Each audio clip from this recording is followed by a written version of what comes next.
역배로? 네. 중국승을 남자 대표팀. 이거 개작살 안 거. 죽음이죠.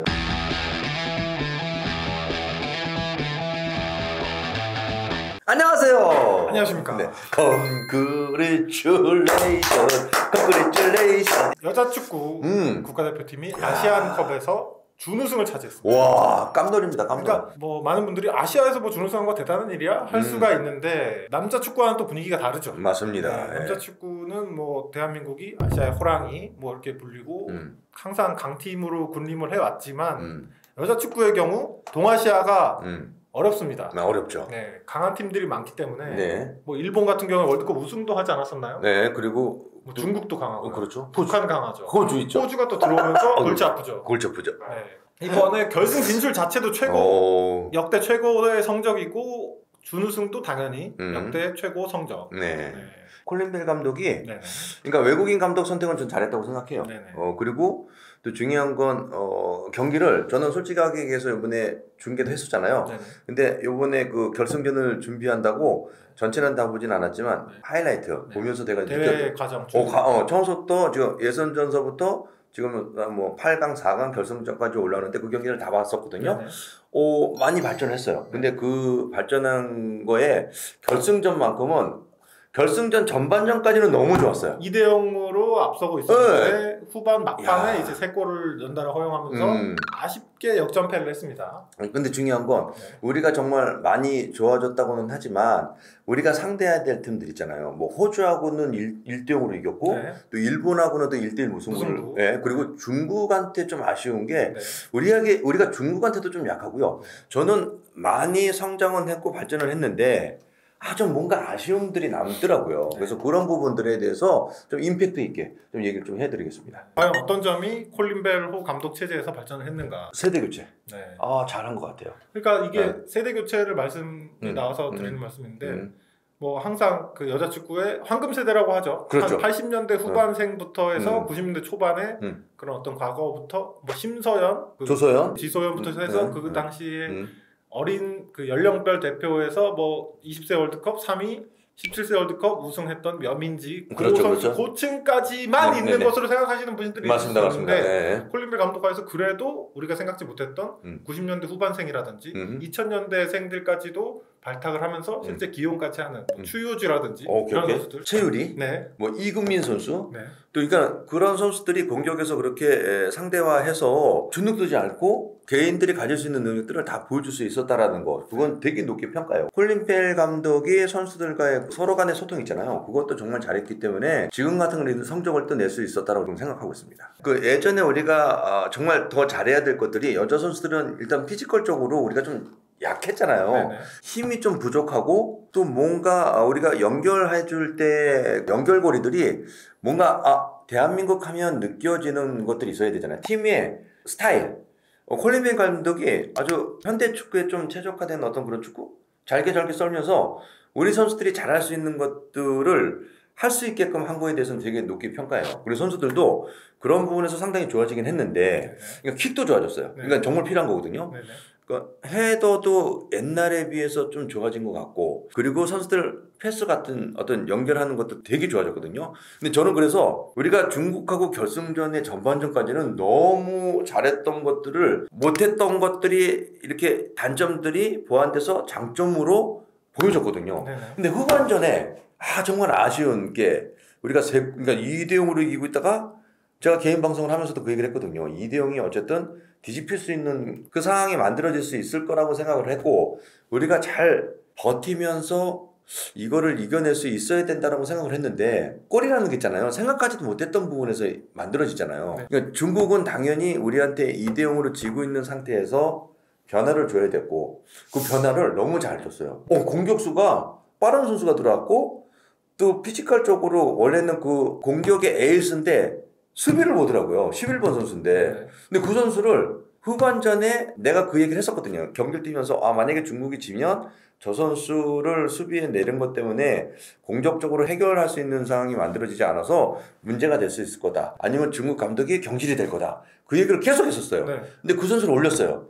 그리고 후반전에 쓸 수 있는 그 정말 필요한 선수들 있잖아요. 그 선수를 쓰는데 효과적이었었어요. 골을 만들어내는데 확실히 임팩트가 있었단 말이에요. 그러면 우리가 후반전에 콜린 벨 감독이 선수를 교체를 가져갈 필요가 없었어요. 왜? 전반전에 너무 잘했기 때문에. 네네. 근데 그 잘한 걸 계속 뭔가 업이 됐어야 되는데 그 부분에서 해결할 수 있는 방법을 찾지 못했어요. 그러니까 수비를 5명 세워놓고 미드필더 넷 하나 섰는데 수비를 많이 놓는다는 것은 그만큼 상대가 좌우에서 만약에 흔들어주고 올려줬을 때 그걸 클리어링하고 상대에게 찬스를 주지 말았어야 되는데 그 찬스를 계속 주더라고요. 그러니까 안 좋았던 부분들 있잖아요. 우리가 정말 하지 말아야 될 부분들이 계속 나오더라고요. 근데 발전했는데 발전하지 못했을 때 그 모습들이 그 실점하는 장면서부터 계속 나오는 거예요. 이거 극복해야 된다. 그 전술적인 어떤 문제도 있겠지만 선수들도 이런 부분에서 좀 상당히 좀 아쉬웠다 그런 생각이 들더라고요. 뭐 요약하자면 좀 흐름을 끊을 때는 끊어줄 필요도 있었는데 그런 대처 부분에서 조금 아쉬웠다고. 우리 김상대 기자한테 제가 질문하겠습니다. 네. 다 내려와서 수비를 해야 돼요. 네네. 상대가 지금 지고 있는 상태에서 그럼 밀집돼 있는 상황이잖아요. 네네. 우리가 볼을 잡아냈을 때 어떻게 해서 공격을 해야 됩니까?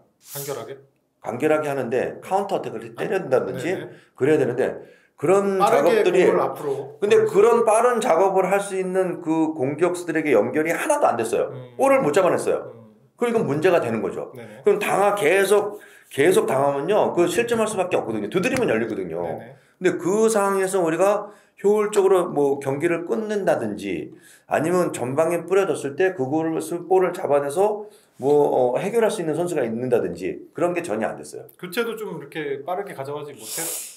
콜린 벨 감독의 생각은 충분히 이해해요. 제가 감독이라도 이 선수 그대로 가요. 시간상으로 교체를 할 수 있는 타이밍도 아니었고 우리가 쓸 수 있는 카드는 장슬기 카드, 이민아 카드 그리고 다른 선수 수비 어떤 다른 선수들인데 제가 딱 선수들을 봤을 때 이 감독이 누구를 더 믿고 집어넣을 수 있을까라는 고민이 되더라고요. 그러니까 어떻게 보면 저는 그렇게 생각해요. 물론 콜린 벨 감독이 그 순간 아쉬운 선택이나 그런 문제도 있지만 근본적인 어쨌든 우리가 중국에 약간 밀리는 지점은 그 팀 자체 우리나라 여자 축구 자체의 그런 체격 차이가 좀 아닌가. 23명을 뽑았을 때 23명 전체가 다 어떤 결승전에 경쟁력이 있는 선수를 그렇죠, 갖추는 그렇죠. 오케이. 그 근본적인 그 팀의 그 선수들의 체격이 아니라 팀 자체의 체격이 어쨌든 우리나라 여자 축구의 한계로 볼 수도 있지 않나. 그러니까 네. 지금 김상대 기자가 정말 잘 얘기했는데요. 네. 제가 생각했던 것들대로 그러니까 우리가 전술 전략적으로 조서연, 지소연 있을 때 공격적인 라인업인데 조서연 선수가 공격을 그렇게 활동량이 정말 많더라고요. 네네. 이렇게 많이 뛰어다니는 어떤 그런 움직임을 가져갔는데 만약에 내가 감독이었다면 조서연 선수를 그렇게 올리지 않을 것 같아요. 그냥 완전히 내려서 지소연 선수는 어쨌든 공격을 해줘야 되는 선수이기 때문에 네. 그래서 그 내려서 상대 그 미드필더들이 올라왔을 때 볼을 받아내지 못하게끔 막아서는 어떤 그런 수비를 가져갔어야 되는데 화면상에 나타나는 것을 보면요. 중국 선수들이 뿌려주고 그 센터백들과 싸워서 이겨줘요. 그리고 볼을 연결해주고 측면으로 열어주면서 해결하는 것들을 보여준단 말이에요. 잘했어요. 충분히 잘한 겁니다. 저는 항상 여자축구 이야기하고 뭐 보고 생각할 때마다 이거 그 가진 능력에 비하면 너무나도 잘하고 있는 거다. 이게 우리나라 여자 성인이 활약할 수 있는 축구팀이 우리나라에 한 20개 됩니까? 없죠. 지금 여자 축구는 그러니까 대학팀 포함해서 WK리그 뭐 10개 팀 안 되죠.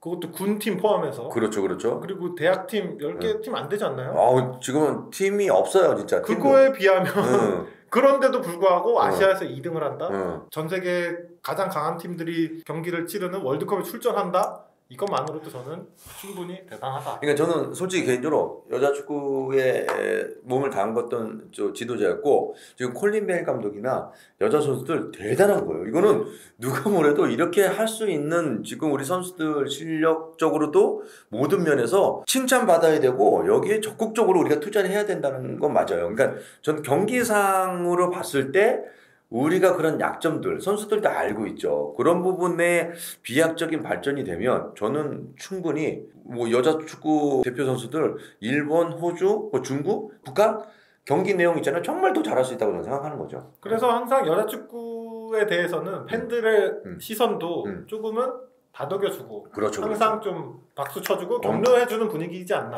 지금 그러니까 너무 잘하는 거죠. 이번 대회를 마치고 나서도 결승전에서 어쨌든 2대0으로 이기고 있다가 후반 한 20분, 30분 내에 3골을 연이어 실점하면서 졌잖아요. 어쨌든 경기 결과는 패배예요.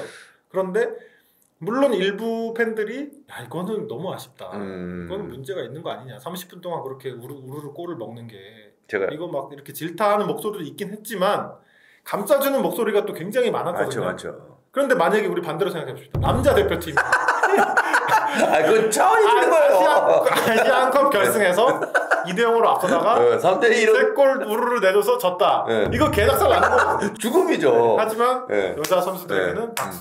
아니 여기서 제가 입축구를 했잖아요. 네네네. 그거 하면서 했잖아요. 네. 한쪽으로 너무 몰아가면 재미가 없잖아요. 네. 다른 패널은 다 한국이 2대1 몇 대 몇으로 이긴다고 얘기를 해요. 한국의 승리를 예측을 했는데 저는 경기 전 예측에서 역배로 네, 중국 승을 그리고 최소한 무조건 중국이 이긴다고 얘기를 했고 네. 이거 무조건 연장전까지 가야 된다는 생각이거든요. 네. 근데 말이 씨가 되는 것 같아요. 근데 그리고 느낌이라는 거 있잖아요. 중국이 이긴다고 먼저 말해놔서 실제로 그래도 속으로 찜찜하니까 찜찜을 했죠. 왜냐면 재미도 있어야 되고 네. 뭔가 좀 분위기적으로 이런 부분을 이게 뭔가 느낌이 있었기 때문에 제가 그렇게 한 거거든요. 네네. 일본이랑 할 때도 그렇게 우리 팀도 우승할 수 있는 딱 분위기였고 중국도 마찬가지예요. 우리가 중국하고 상대해서 별로 안 좋았더만요. 네네. 그래서 그 분위기가 참 묘하게 흘러가는데 나는 솔직히 2대2까지 가서 연장전까지 가서 승부차기까지 내 시나리오거든요. 네네. 아주 겁나 열받더라고요. 네. 어쨌든 우리가 사실 이 지금 녹화하기 전에는 우리가 이런 여자 축구 얘기를 하면서 콜린 벨 감독 임기가 끝났거든요. 그래서 우리가 뭐 재계약을 해야 되냐 말아야 되냐 이런 얘기를 좀 해볼까 했는데 그 찰나에 재계약 발표가 됐습니다. 이건 박수를 칠만합니다. 어쨌든 축구협회가 잘한 선택이라고 봐야 되지 않을까 싶어요. 밴드도 잘한 거고요. 그런데 콜린 벨 감독이 보니까 뭐 챔피언스리그 우승도 했더만요. 그러니까 우리가 간과하고 있는 사실이 있는데 얘기 좀 해주세요. 아무래도 여자 축구 쪽에 오랫동안 커리어를 하고 있는 감독이기 때문에 그리고 잘 몰랐던 사실일 수도 있는데 이 감독이 대한민국 대표팀을 맡기 전에는 UEFA 챔피언스 리그 우승까지도 했던 감독입니다. 이야, 어느 팀입니까 거기가? 독일에서 프랑크푸르트라는 팀을 맡아서 유럽 정상회까지 올랐던 감독. 그러니까 남자 축구로 치면 펩 가르디올라 아닙니까? 그 정도까지는 아니더라도 그래도 어쨌든 한번 챔스 우승을 맛본 감독. 그래도 라파엘 베니테즈 정도는 되죠. 충분히 그럴 만한 가능성이 있죠. 그 정도 감독은 되지 않나 싶어요. 근데 보니까요 수비수 출신이더만요. 네네. 근데 수비를 그딴 데가 아니 이거는 농담이지만 수비적으로 참 지금도 아쉬움이 너무 남아서 어쨌든 최고의 감독 재계약 선택에 대해서는 잘한 거다. 그리고 솔직히 여자 축구 이 외국인 지도자가 와서 이 정도 성과 내는 거 그리고 지속적으로 관심을 가지면서 대한민국 그러니까 한국 사람이에요. 우리 한국말 이렇게 적극적으로 배우려고 한 사람이 누가 있냐고요. 그러니까 역대 남자 여자 통틀어서 축구계에 몸담았던 선수들은 종종 있었거든요. 그렇죠. 선수들은 뭐 한국말 하는 선수도 있고 뭐 위원님이랑 친한 신혜선 골키퍼 그렇죠. 뭐 옛날에 라돈치치 그렇죠. 그런 선수들 한국말 조금씩 이렇게 많이 했었는데 이렇게 지도자가 한국어 소통을 하려고 노력하는 지도자는 없었죠. 없지 않았나. 그리고 선수들과의 어떤 어울리는 소통도 선수들의 불만도 없어 보이고 겉으로 드러나는 건 없으니까요. 지금 솔직히 기사에서도 우리가 보면 콜린 벨 감독의 어떤 영향력이나 그리고 그 지도자에 대해서 나올 수도 있잖아요. 근데 전혀 그런 문제들이 없어요. 그만큼 관리도 잘하고 있고 또 여자 선수들도 그만큼 또 신뢰를 서로 간에 쌓기 때문에 이 정도 하고 있기 때문에 저는 당연히 콜린 벨 감독으로 계속 지속적으로 응원을 해주고 해줘야 된다고 생각합니다. 또 중요한 점은 축구의 시기는 계속 돌아오고 있습니다. 돌아가죠. 당장 올해도 중요한 대회들이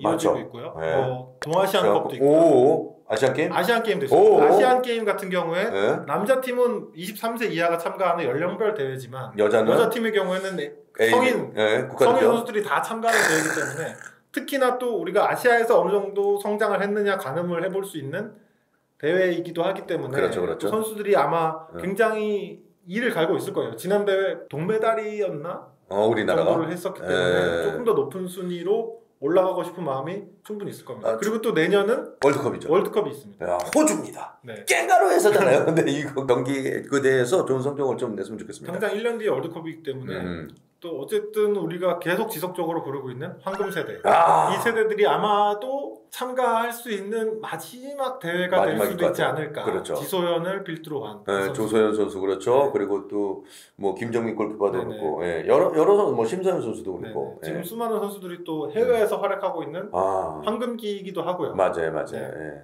아니 저는 개인적으로 우리 여자 축구 선수들이 항상 그 얘기를 했었어요. 우리 남자 선수들이 월드컵에서 우승하는 거는 정말 하늘의 별따기다. 네. 그 월드컵 우승하는데 더 빠른 가능성 있는 팀은 여자다. 여자 팀이다. 여자 성인 국가대표다. 네. 그럴 정도로 상당히 여자 선수들 근성이 있거든요. 네. 한번 뭔가 하면요, 그냥 장난 아니거든요. 네네. 이제 실력으로 뭔가 보여주는 우리 선수들이기 때문에 콜린 벨 감독과 잘 이렇게 어우러져서 좋은 성과를 냈는데 우리가 정말 응원을 많이 하고 또 정말 적극적으로 관심을 가져주면 좋은 성적을 낼 수 있을 거라고 저는 기대합니다. 성인 국가대표팀 정말 응원합니다. 콜린 벨 짱입니다. 1, 2, 3 넘버원이죠. 슈퍼 세이브.